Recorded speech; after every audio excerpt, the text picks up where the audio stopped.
fallen champion from a past age, Mournblade's cold heart refused to give up his endless lust for godhood. Heralded by grave wind and dark omens, the Soulless has returned, dead fingers once more beckoning to the world of the living and commanding his Nightshades to enact a deathly curse. Howdy, my name is Callum, also known as Northern Dice, and today I'm going to be giving you a quick brief overview of the Champion expansion set to the Godtear core game, Mournblade, the Soulless and the Nightshades, a Guardian champion set that I think is one you cannot go without. Mournblade the Soulless is a Guardian champion extension set to the Godtear core game and includes the Mournblade figure, associated cards, 3 Nightshades and the banner for this faction.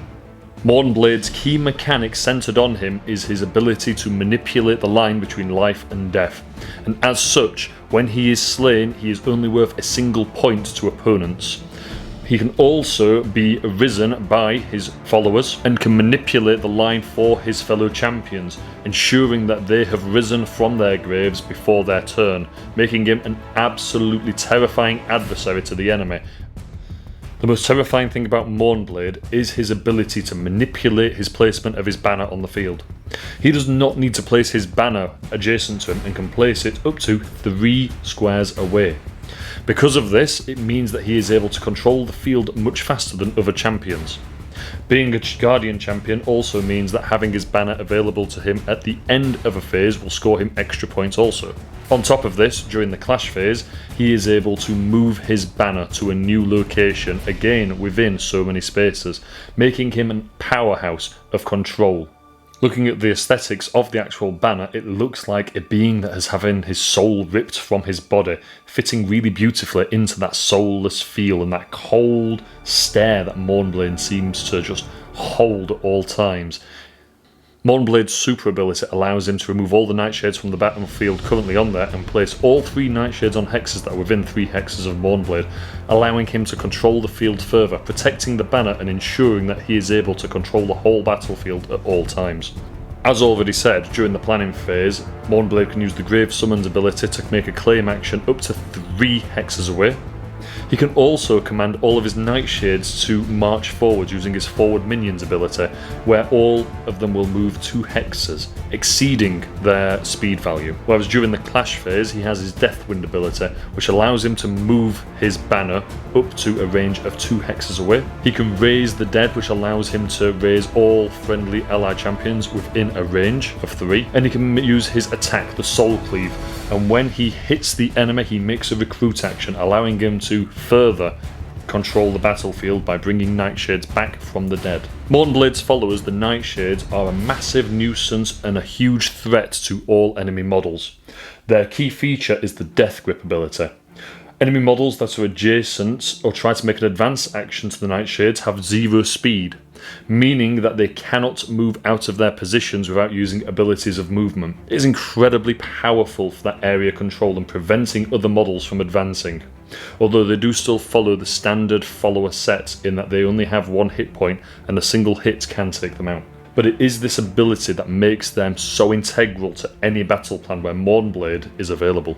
During the planning phase, their Careful Master ability allows them to give Mournblade an extra dodge value to his skills, and his Ware's Master ability allows them to cause Mournblade to rally up to 2 hexes away from them.